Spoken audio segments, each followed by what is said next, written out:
Good afternoon, and thank you for joining me. As always, I'm your foul player, and you're in the foul play land. I was making this video um, regarding the Yankees signing Gerrit Cole. I don't normally make baseball videos that often, even though I'd like to, but baseball is actually my favorite sport.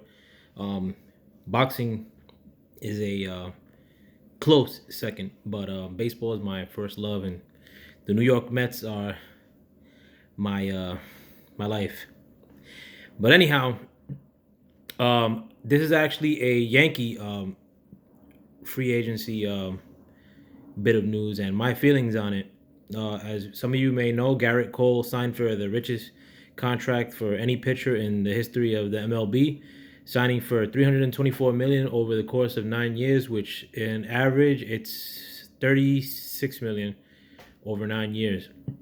A lot of people may think that's too much money, but I'll explain why I don't think it is. Um, a lot of the with Gerrit Cole, I mean, he's potentially either the number 1 to 3 starter like in the whole league, for the last 3 years maybe. I would put DeGrom and him in some order of number 1 and 2. And I'm not saying DeGrom because I love the Mets, but it is what it is. Like DeGrom and Gerrit Cole are my number 1 and 2. Gerrit Cole might be the best pitcher to enter into free agency in a long time. I mean, the only thing I could harken back to or remember is Matt Scherzer, but at that time, Matt Scherzer wasn't the dominant force that he is now, though he was really good. Having said that, the contract that Gerrit Cole got for 324 million, I don't think it's a bad deal, and I'll explain why. When it comes to free agency, especially if you're at the precipice of winning a World Series like the Yankees are, which I hate the Yankees, but when you're at the precipice of winning the World Series, and the Yankees were a couple games away, they lost in the ALDS to the Astros, or the ALCS. I'm sorry, to the Houston Astros. You to make a splash on a free agent that's rock solid, like not a fledgling free agent, not a somebody who's like kind of been good over 3 years. It's not a bad investment. I mean, even though you're in the back end of that contract, Gerrit Cole is going to be 38 years old. It's potentially going to at least win you one World Series. And I was talking to my cousin earlier as far as like quantifying what a big contract like that, if one World Series kind of justifies that, and I think it absolutely does. I mean, I don't know how many World Series the Yankees have now. I think it's 26. But when you add to that number is forever. Like if the Yankees are able to say, in 5 years, like we're 27 World Series winner or champs. It's kind of worth it. That number's forever. I mean, like winning a World Series, it's probably the biggest accolade in the sport. I mean, or in sports, and to make a investment to get you to that level, I mean, I think it's absolutely worth it. The Yankees kind of needed to make this move in my eyes because even though they have good pitchers, I forget the left-hander's name. A lot of people say he's an ace. I think he's at the precipice of maybe becoming an ace, but I really don't think he's an ace. Like they have Tanaka on their staff too. Tanaka didn't play all that well until the latter portion of the league, and he's a playoff performer, but he's not an ace, like so to say, like that. But Gerrit Cole is a definitive ace. I mean, you put him on the top of any rotation, and he's the man. Strasburg in this same market got 245 million over the course of 7 years, and I don't consider Strasburg an ace like that. I think Strasburg has ace-like stuff. I think he has the potential to be an ace, but Strasburg has been living in the shadow of Matt Scherzer, while he's been quasi dominant on the Nationals. I mean, like Could he have the chance to be an ace if he were elsewhere? I think so, but he hasn't. He hasn't been there yet. Like, he can't be the guy that you say, we're down 2 games in the playoffs. Go win us this, Strasburg. I don't know if he's there yet, but Garrett Cole for sure is, and Garrett Cole like has shown himself in the playoffs. I mean, he played exceptional this play. I think he had like one blip, and it wasn't even like that bad of a game in this whole playoff. Um, but he's definitely worth it. I mean, they're gonna have what they went from having a not average rotation. They had a good rotation, I think, the Yankees. But they didn't have that guy on the top. Now they have that guy on the top. Everybody can move one slot down, as far as their pitching or their starting pitching rotation, and it's a good move. Um, but I compare like a deal like this, similar to Shara's deal in a sense, or CC Sabathia's deal.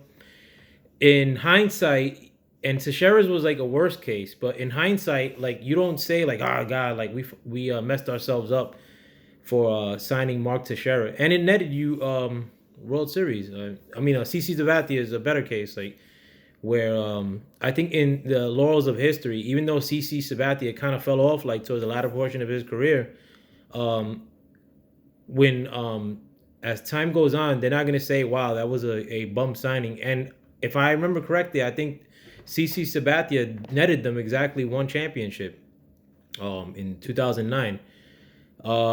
But was that a bad deal in hindsight? Nah, I don't think it is. I mean, and I don't think CC Sabathia, even during that time, was as dominant as Garrett Cole is right now. Like Garrett Cole's like pitching performances of the last 2 or 3 years have been otherworldly. Um, and when you with if I would also compare like this contract to Max Scherzer hitting the free agency market at the age of 29.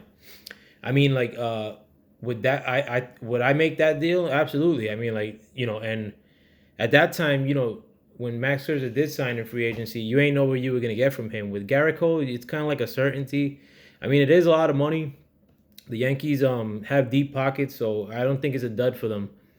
Um, with another team, maybe I would consider it a bad signing, like the Angels, which they were rumored to be in talks with Gerrit Cole as well, because they probably won't add to that. But with the team that's right at the precipice, like for if my team were to do it, the Mets, I mean, I wouldn't be knocking it one iota. I mean, I don't think the Mets are playing in the big fish market because they never do. But would I would I be down on it? Like no, because I know like we would get into the playoffs and we would be a hell of a dangerous rotation with having Garrett Cole on the top of it, and that's for almost any team that's right at that level of playoff contention or championship content, like like championship aspirations. These are not bad deals. Anytime that you could add a really really solid player that has a history of being really well in free agency, most times I don't think those are bad. I mean, you could name some that have gone bad, like Pujols, but I'm not saying they're rare, but it's not like terrible. Like you don't hinder unless like that cripples your franchise where like whether this guy like makes it or not, like you you can't like add to it like or rectify that mistake afterwards like and add anybody else because of it. Then I think you should absolutely make these deals. Like it's not a bad look. I'm so having said that though, I'm a student of building from within as far as building with younger chips. I think teams should do that more. The Mets don't, or the Mets don't have the capability to right now because we have no farm. But the Yankees have that going for them at this current juncture too. They have a lot of good prospects. They have a lot of young people that are contributing to the on the team right now. And they've picked up people that they weren't anticipating being good and who are playing exceptionally well and are still pretty young. So I mean, as much as I hate to say this, but kudos to the Yankees on bagging another big time free agent. I mean, hopefully the Mets could be swimming in that pool at some point. But that's all my time. Like I get depressed sometimes talking about baseball. I think I'm gonna make a video about the Mets potentially being sold. I mean, like, as happy as I am about that, like, I mean, a little bit pessimistic that it hasn't been formally announced. But let me know what you guys think. I'm gonna try to make more baseball videos because I talk all day about baseball. Usually on a personal level, I talk about baseball sometimes 2 or 3 hours a day. I could talk baseball even more so than boxing. Like I mean, like I love baseball. I'm obsessed with baseball. I got my Mets tattoos but I love my team. Love the sport. But let me know what you guys think. And with that, thanks for watching. Peace. I'm out.